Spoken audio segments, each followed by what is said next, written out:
अडानी मसले पर समाधान नहीं आया है, इसी पर आज हम बात करेंगे।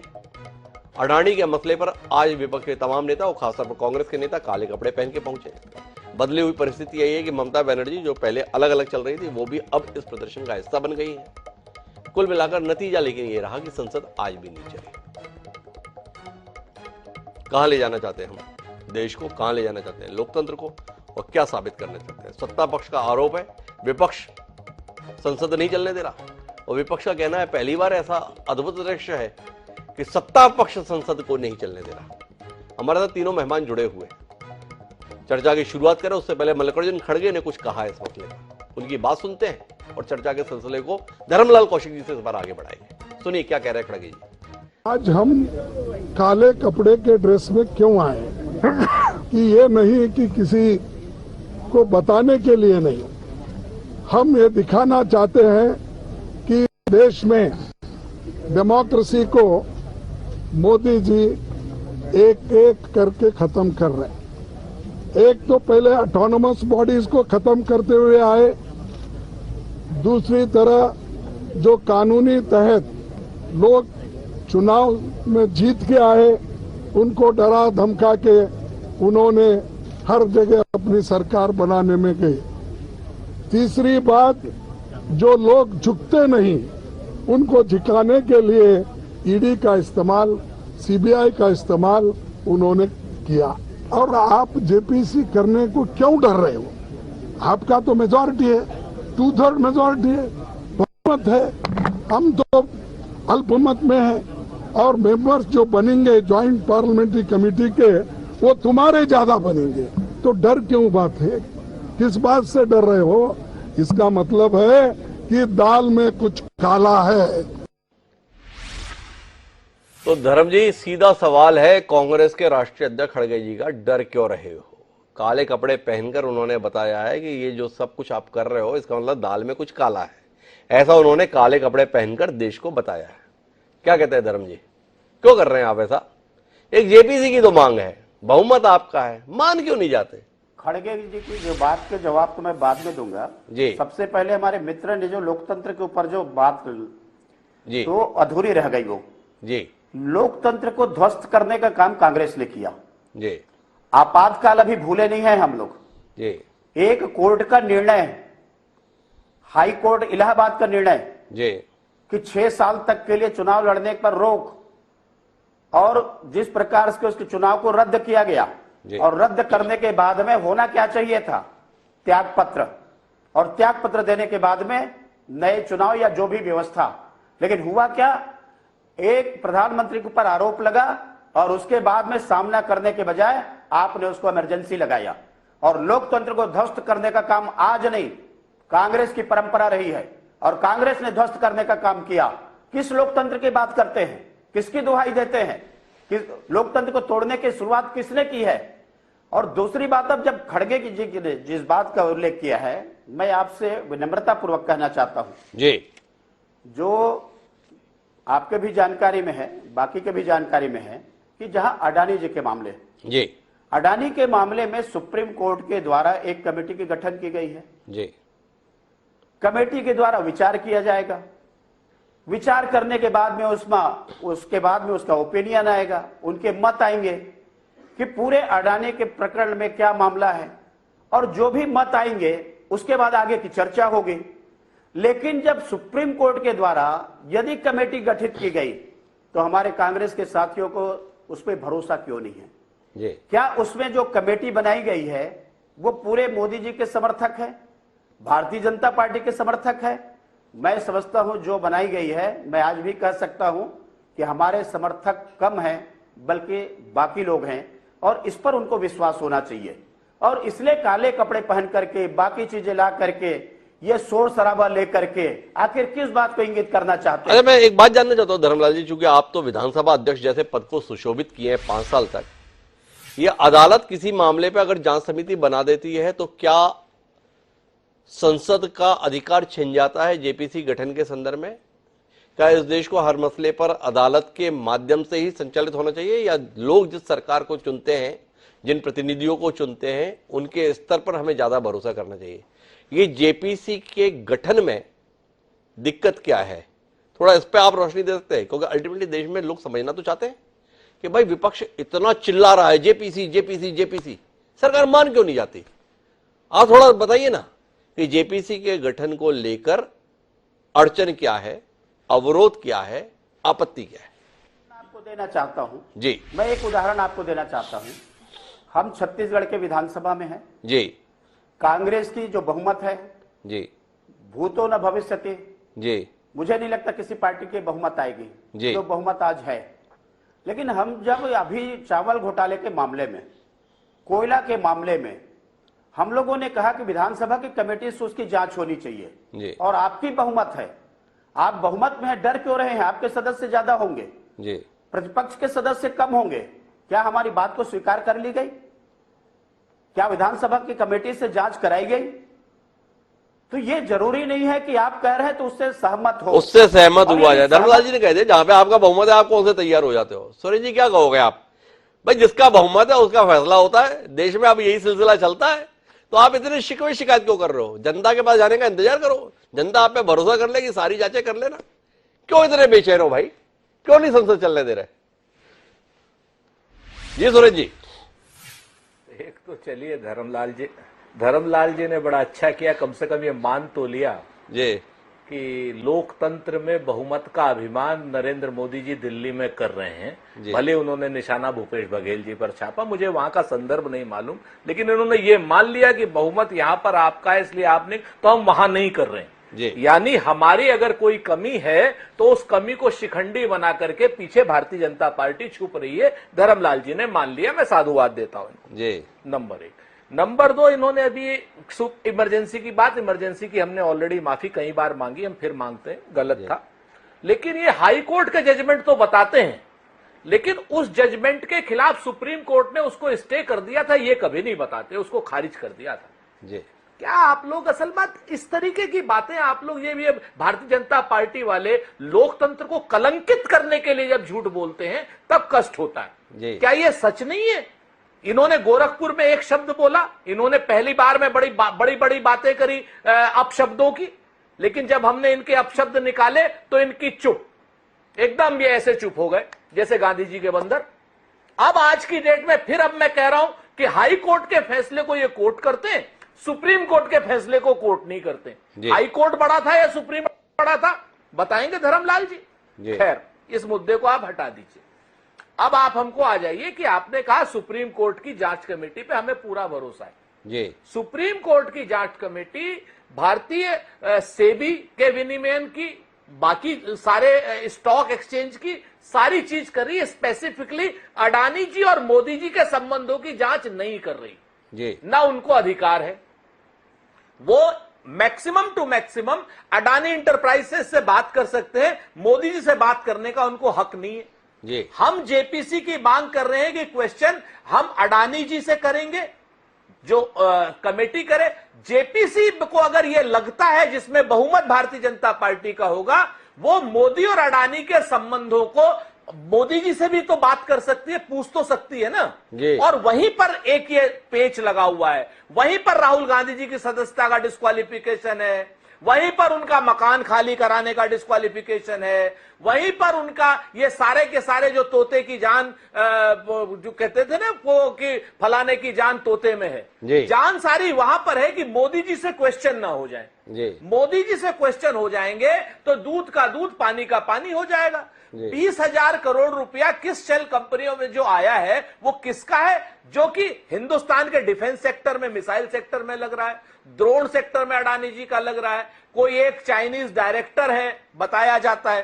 तो ये सारी चीजें जो हो रही है, जब जांच होगी, अगर आपके सांसद हैं धर्मलाल जी, तो डर किस बात का है? कर लीजिए ना, देश हित की बात है। डिफेंस सिस्टम में आप नहीं चाहते कि कोई गलत पैसा ना आए, आप नहीं चाहते कि कोई चाइनीज डायरेक्टर ना आए, क्या आप चाहते हैं कि चाइनीज डायरेक्टर आए?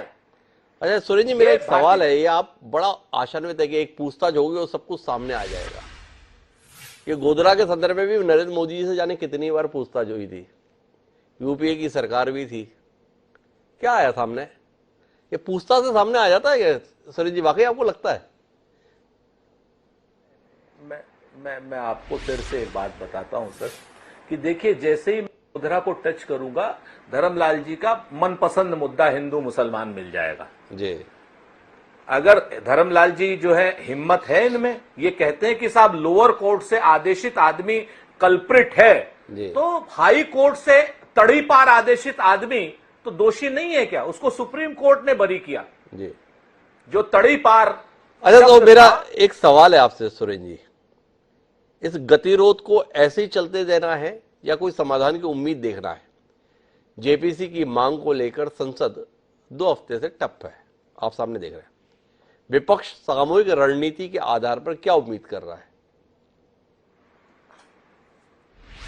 पहली बार हिंदुस्तान के इतिहास में अगर बहुत ईमानदारी से धर्मलाल जी अपने दिल पर हाथ रख करके बताएंगे तो मुझे भरोसा है कि वो लोकतंत्र के लिए नियमावली के अनुसार सच बोलेंगे। पहली बार हिंदुस्तान में सत्ता पक्ष लोकसभा को बाधित कर रहा है। जी। क्यों बाधित कर रहा है? कि उन्हें प्रधानमंत्री जी से सवाल होने का डर है। जी। ठीक, विपक्ष की जिम्मेवारी कम होती है, सत्ता पक्ष के लोगों की जिम्मेवारी ज्यादा होती है सदन को चलाने की। हमेशा विपक्ष जो है सदन को रोकता आया है और हमारे ऊपर तमाम जी, काफी हद तक मैं आपकी बात से इत्तेफाक रखता हूं कि पिछले कुछ दिनों से सत्ता पक्ष संसद की कार्रवाई को बाधित कर रहा था। उसके बाद मुद्दा था कि राहुल गांधी ने विदेश में जाकर अपने भाषणों से देश का अपमान किया, वो माफी मांगे।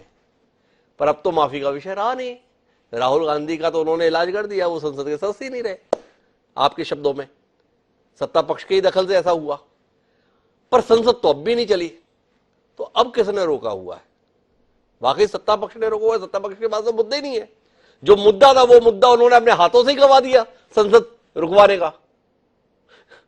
सर सुनिए ना, सत्ता पक्ष का जो सबसे बड़ा है 44 लाख करोड़ रुपए के एक्सपेंडिचर जी 9 मिनट में पास किए हैं सदन ने, लोकसभा ने। जी, ये देश के इतिहास की बात है। और ये फिर ये धर्मलाल जी से पूछ लीजिए, 9 मिनट में 44 लाख करोड़ बगैर बहस के। अरे कम से कम विपक्ष नहीं था तो अपने ही सत्ता के दल के लोगों के द्वारा आप पास क्या नाम बहस करा लेते। ऐसे लोग हैं, ऐसे डरपोक लोग हैं। मैं कायर कहूंगा तो फिर आप लोग चिल्लाने लगोगे कि ऐसा नहीं वैसा है, तो इसलिए कायर नहीं कहूंगा। लेकिन मैं आपको बता दूं, 9 मिनट में 44 लाख करोड़ जी की शिकायतें बहुत देरी है। लेकिन मैं राजकुमार जी थोड़ा विमर्श को देश के सम्मुख एक उदाहरण के तौर पर रखना चाहता हूं। कुल मिलाकर क्या हम माने कि 2024 का इंतजार करने के लिए अब इस देश के राजनीतिक दल तैयार नहीं है? उन्हें लग रहा है कि चुनाव आ ही गए, इसलिए अब जो कुछ भी हो रहा है वो चुनाव को ध्यान में रख के हो रहा है। क्या कहते हैं आप? देखिए हिमांशु जी, एक तो जो आपने सदन की गतिरोध को लेकर कहा जी, और आपने कहा भी, ये एक स्थापित परंपरा है। खुद भारतीय जनता पार्टी 2004 से 14 तक जी ये कहती रही है कि सदन चलाने की जिम्मेदारी सत्ता पक्ष की ज्यादा होती है। जी, हालांकि हम लोगों को, सब लोग को इतिहास एक बार दोबारा पढ़ लेना चाहिए जी। ये पहली बार नहीं हुआ है कि सत्ता पक्ष ने सदन बाधित किया है जी। अतीत में भी सत्ता पक्ष अपनी रणनीति के मुताबिक ऐसा करता रहा है और अतीत में भी इस देश में बजट तक बिना चर्चा के पारित हुआ है जी। इससे न सदन की गरिमा बढ़ती है, न लोकतंत्र की गरिमा बढ़ती है जी। और उसमें सब समान रूप से भागीदार है जी। अब सवाल आता है कि देश 2024 का इंतजार करने को तैयार है या नहीं है जी। अब तय मान लीजिए कि इस साल होने वाले 6 राज्यों के बाकी चुनाव हैं, 3 के तो हो गए जी।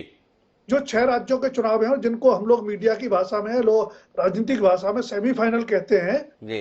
तो अब सदन से लेके सड़क तक जी सत्ता पक्ष और विपक्ष में टकराव तीखा होगा, राजनीतिक कटुता बढ़ेगी और ये हमको लगातार तेज होता हुआ दिखेगा जी। अब सवाल आता है जेपीसी का जी। कौशिक जी भी कह रहे थे, सुरेंद्र राजपूत जी ने भी कहा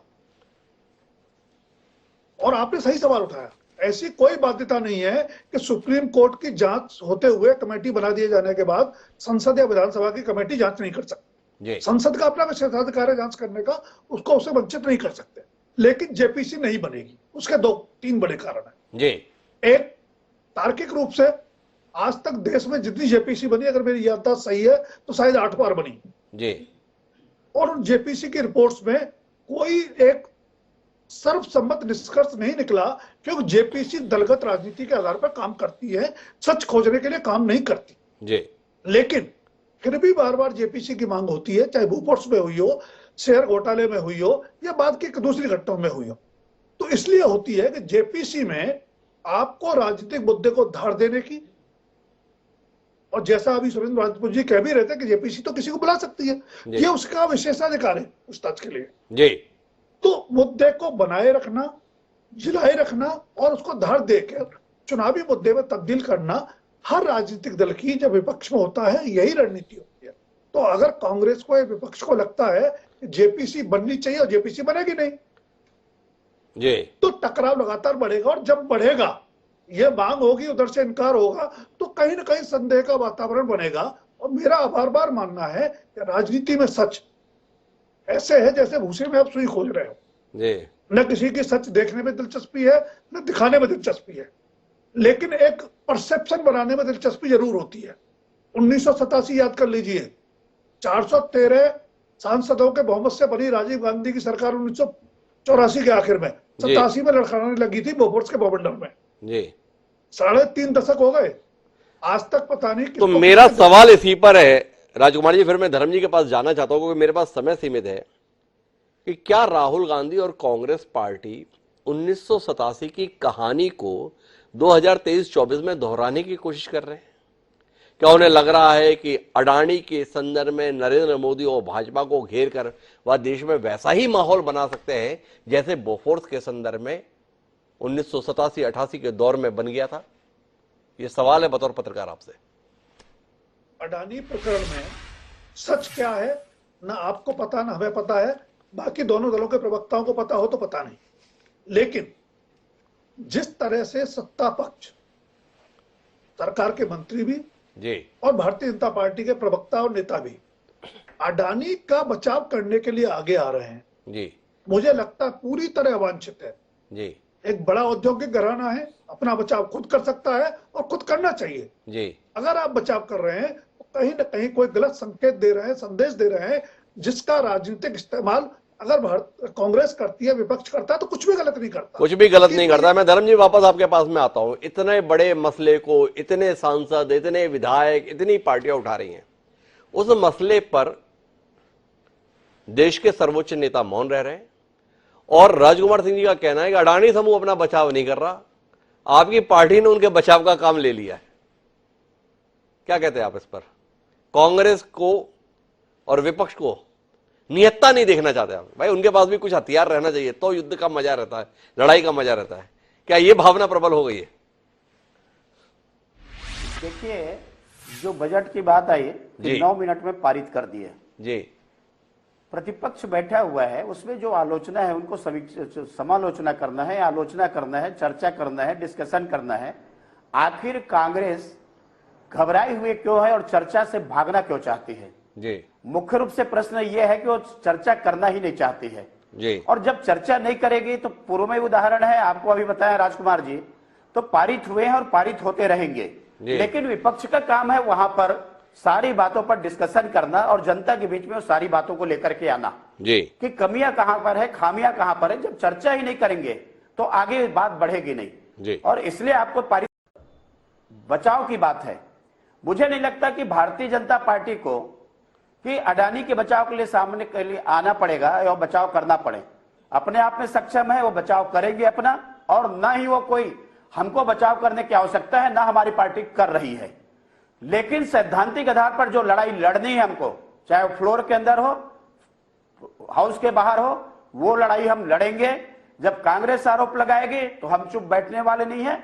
और पूर्व में जो जिस प्रकार से घटनाएं कांग्रेस के सरकार में हुई है, शासन काल में हुई है, सारे चीजों को हम लोगों ने देखा है।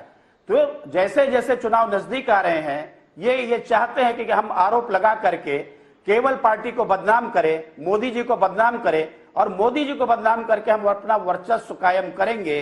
आप अपने दम पर, अपने बल पर, अपने नीतियों पर, अपने नेतृत्व पर भरोसा रखें और उसके आधार पर आप सामने आएंगे चुनाव में, तो चुनाव के परिणाम जो भी आएंगे, लेकिन केवल कमियों को लेकर के आरोप लगा करके ये सोचते होंगे कि हम सरकार में आएंगे, तो कभी आप सफल होने वाले नहीं हैं। एक राहुल गांधी मासूमियत के साथ में सवाल करते हैं धर्म जी, आपको उनके ज्ञान की कमी को लेकर बड़ी शिकायत भी रहती है, तो उनका ज्ञानवर्धन क्यों नहीं करते? उन्होंने जानना चाहा है और उसमें वो बोलते हैं कि मोदी अडानी का रिश्ता क्या कहलाता है, आपका अडानी से क्या रिश्ता है, इसका जवाब क्यों नहीं देते? इतनी उलझन क्या है? पूरे दुनिया को मालूम है क्या रिश्ता है। पहले भी आरोप लगाए हैं, अंबानी को लेकर आरोप लगाए हैं, अभी अडानी को लेकर के आरोप लगाए हैं।